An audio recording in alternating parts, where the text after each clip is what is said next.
से, हमारी दुआ से, हमारे कुरान से हमारी मस्जिदें बच सकती है, वरना कोई झूठी दावा करने वाला, अपनी झूठी गद्दी को बचाने वाला आपकी मस्जिद को बचाने के लिए कोई नहीं आए, आपके मदरसों को बचाने के लिए नहीं आए, आपकी वक्फ की जमीनें कोई बचाने के लिए नहीं आएगा। बहुत सारे लोग आ गए हैं डुगडुगी बचाने के लिए, मेंढक की तरह, बरसाती मेंढक की तरह। कोई मसला खड़ा होता है, आओ हम तुम्हारे रहबर, आओ हम तुम्हारे रहनुमा।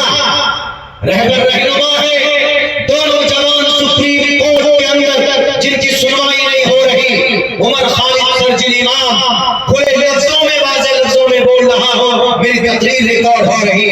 5 साल से इनके ऊपर हियरिंग भी नहीं हो रही सुप्रीम कोर्ट के अंदर। क्यों नहीं उसको छुड़ाते हैं वहां पर जाकर? क्यों नहीं उसकी रहनुमाई रहबरी की जाती? क्यों नहीं उसके लिए आवाज बुलंद की जाती? मेरे भाइयों, बस सिर्फ एक जात है, वो जात अल्लाह की है। अल्लाह ने कल भी हमारी मस्जिद की हिफाजत की थी। अरे मस्जिद तो अल्लाह की है, अल्लाह हिफाजत नहीं करेगा तो कौन करेगा? अल्लाह को, अल्लाह की मस्जिद अल्लाह हिफाजत करेगा। मस्जिद की हिफाजत अल्लाह ही करता है। हम और आप कर सकते हैं? नहीं कर सकते। हम और आप तो कभी कभी हमारे बदअमली की वजह से हमारी मस्जिदें शहीद की जाती है। आप देख लीजिए, अब से तकरीबन 1500 साल पहले की बात है। 1498 साल 99 साल पहले अल्लाह के नबी का जन्म होता है।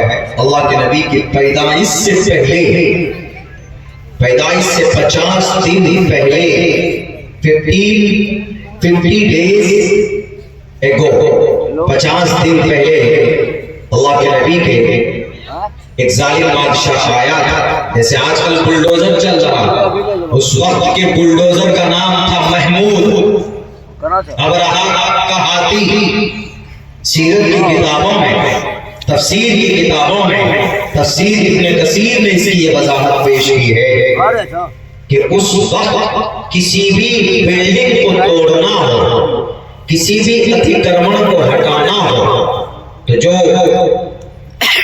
अबरहा था, गवर्नर, बादशाह, हुक्मरान, उसके पास एक हाथी, उसका नाम महमूद था।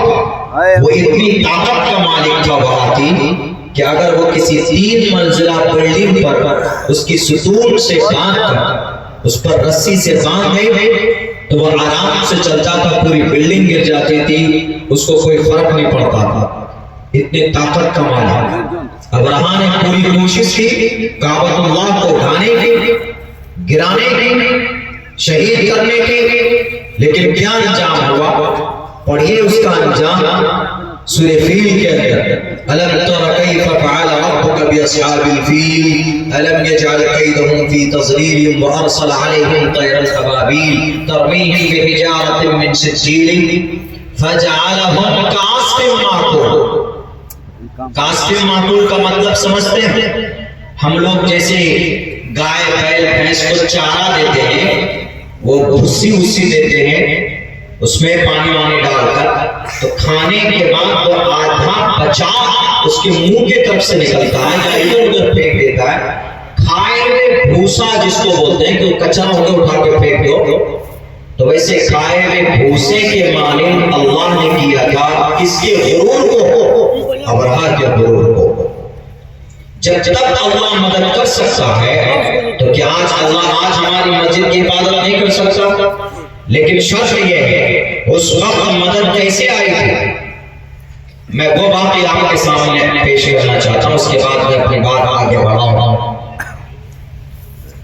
बैतुल्लाह, काबतुल्लाह, ये शहर मक्का में है। मक्का अमन का शहर है। हिंदू ग्रंथों में कहा भी गया संभल कराम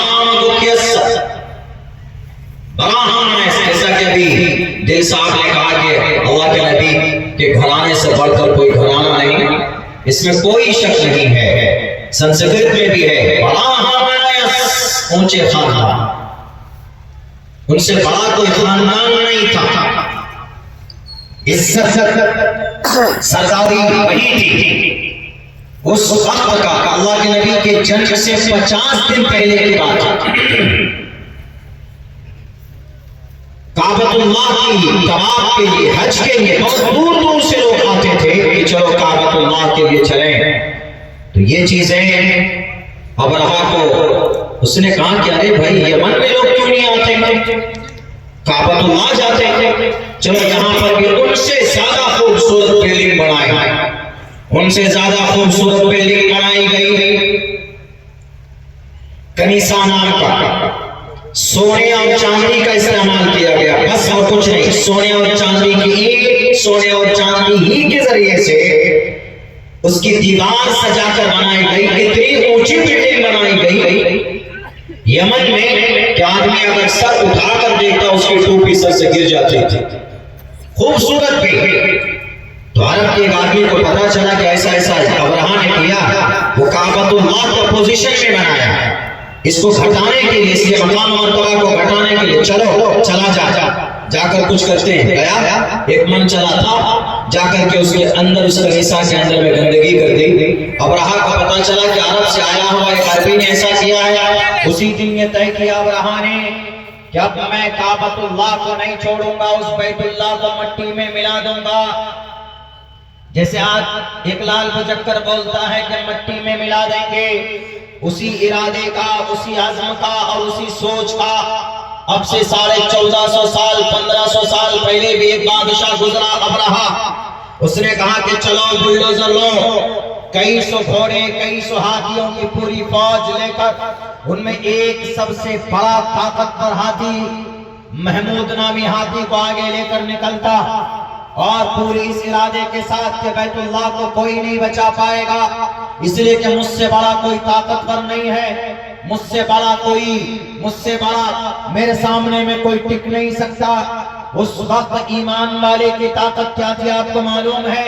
जब अब्राहा रास्ते में निकला, अरब के रास्ते में एक आदमी को पता चला कि अब्राहा जा रहा बैतुल्लाह को ढाने के लिए, तलवार लेकर सामने खड़ा हो गया।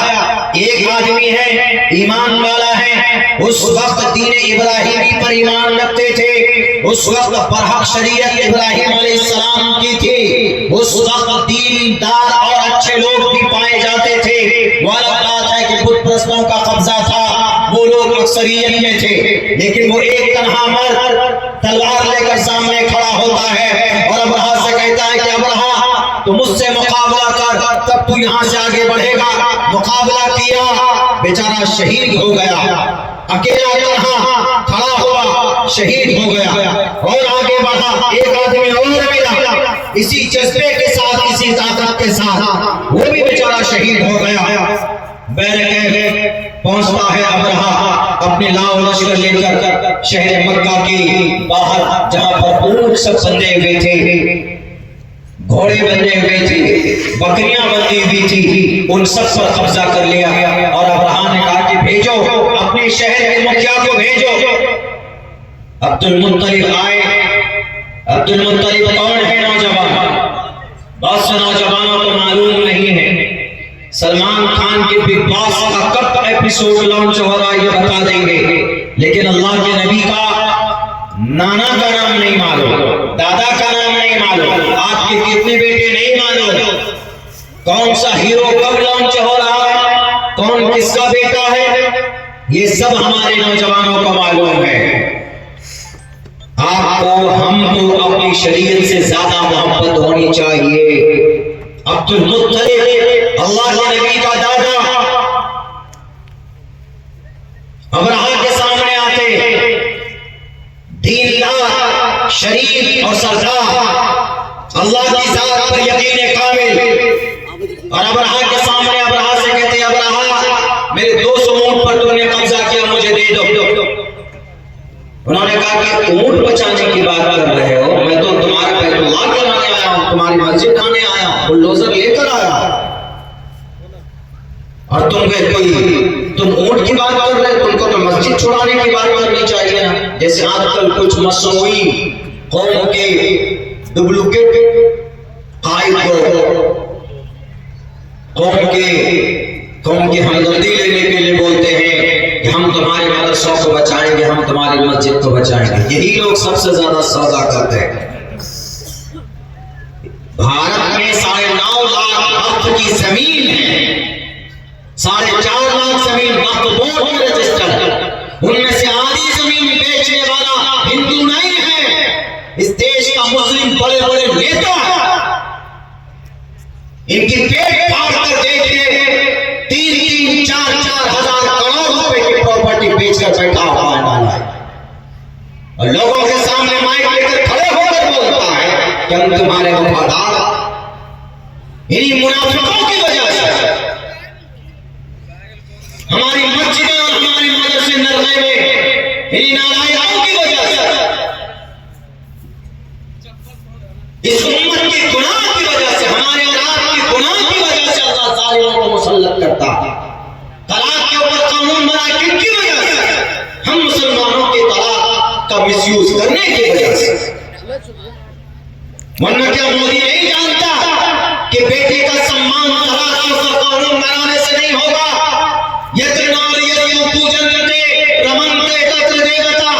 इस्लाम में इतनी सख्ती नहीं की गई है औरत के सम्मान पर, यानी लफ्ज इस्तेमाल नहीं किया गया जितना सख्त लफ्ज इस्तेमाल किया गया वेदों के अंदर।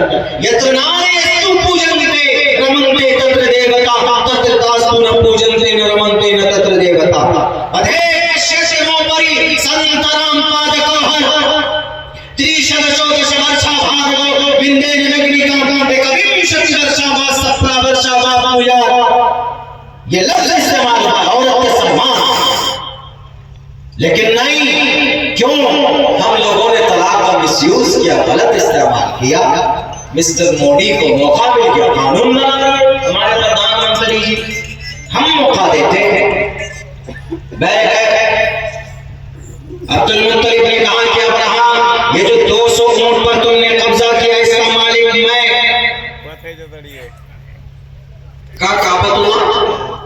वो तो अल्लाह का घर है, मस्जिद अल्लाह का घर है।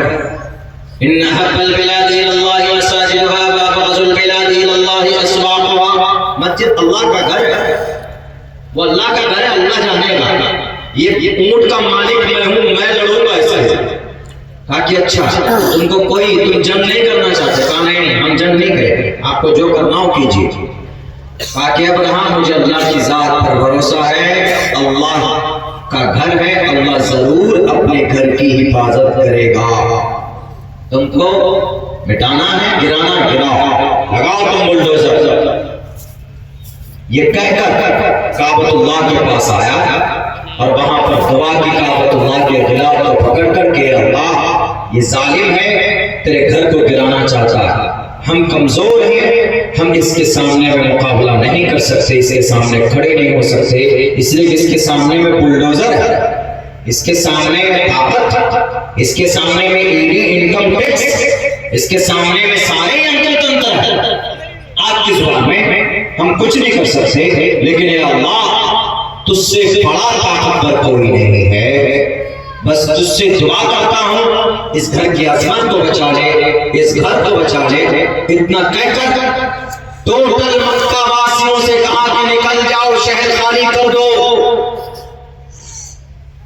इसीलिए कि अल्लाह तबारक व तआला का अज़ाब जरूर आएगा इस जालिम बादशाह पर। यकीन देखिए, आज है हम मुसलमानों को यकीन अल्लाह की जात पर।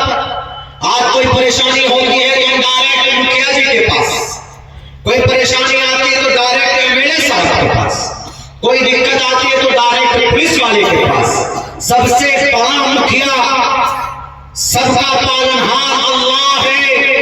अल्लाह के नबी का तरीका था, जब भी कोई परेशानी आती, 2 रकात नमाज की नीयत बांधते, सजदे में जाकर अल्लाह से फैसला कराते। ये तरीका, ये निजाम, ये सिस्टम इस जमात से, इस कम्युनिटी से, मुसलमानों के बीच से खत्म हो चुका है। कोई नहीं जानता, अपनी परेशानी अल्लाह के सामने सबसे पहले रखा जाए। दुआ की, निकल गए, मैदान से बाहर निकले। अब्राहम ने कहा कि ठीक है, जाओ, तुम मैं दिखाता हूं, तुम्हारी एक ईंट नहीं बजेगी, एक ईंट को एक पत्थर पर उठाकर लेकर जाऊंगा। कहा कि जाओ, तुम्हारे पसलियों में ताकत है, तुमने इरादा कर लिया अपनी फौज को ऑर्डर देता है, वो जो उनका बुलडोजर था, महमूद नामी बुलडोजर, वो पंचर हो गया। हाथी था भाई भाई, जाए ना था सामने, उसको उठाता, उसको उसके ऊपर छड़ी बरसाई जाती थी, वो सामने की तरफ नहीं उठ रहा था, दाएं बाएं पीछे की तरफ उठाता उड़ जाता, आगे की तरफ करता तो बैठ जाता। सामने जितने भी थे जानवर, जितने भी बुलडोजर लाया था वो सबकी यही हालत थी। ये प्रोसेस चल ही रहा था। अब्राहम ने कहा कि इनको छोड़ो, बुलडोजर को, चलो हथौड़ा लेकर तोड़ो। जैसे एक मस्जिद शहीद की गई